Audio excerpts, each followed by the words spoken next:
নতুন বড়সড় একটা দায়িত্ব পেলেন গোটা খোয়াই জেলার, কি বলবেন?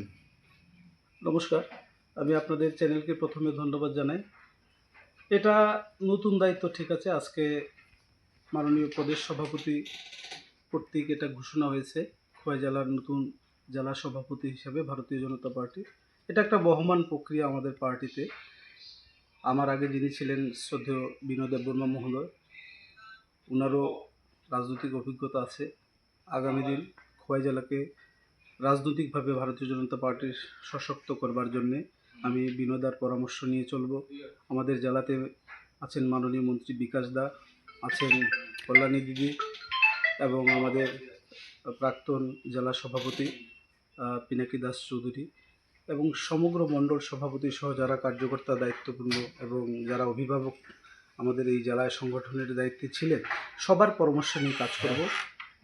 এবং আমি মাননীয় রাজ্য সভাপতি আমার প্রতি আস্থা রেখেছেন, তার জন্য আমি অসংখ্য ধন্যবাদ জানাই ওনার প্রতি রইল। মাননীয় রাজ্যের জনপ্রিয় মুখ্যমন্ত্রীর প্রতিও আমার বিনম্র শ্রদ্ধা রইল, এবং প্রাক্তন যিনি রাজ্য সভাপতি ছিলেন শ্রদ্ধেয় সাংসদ রাজীব ভট্টাচার্য মহোদয়, ওনার প্রতি আমার শ্রদ্ধা রইল, এবং যারা আমাদের সংগঠনের অভিভাবক রাজ্যের, সবার প্রতি আমার বিনম্র শ্রদ্ধা। সবার পরামর্শ নিয়ে নতুন এবং পুরনো কার্যকর্তা সবাই মিলে, নতুন বলতে যারা সদ্য পার্টিতে বিভিন্ন দায়িত্বে আছেন তাদেরকে নতুন বলছি, সবাই মিলে কাজ করব। আর আমার একটা সংকল্প যে আমরা বামমুক্ত খোয়াই করতে চাই। 25 খোয়াই বিধানসভা, দীর্ঘদিন যাবৎ এখানে আমরা জয়ী হতে পারিনি।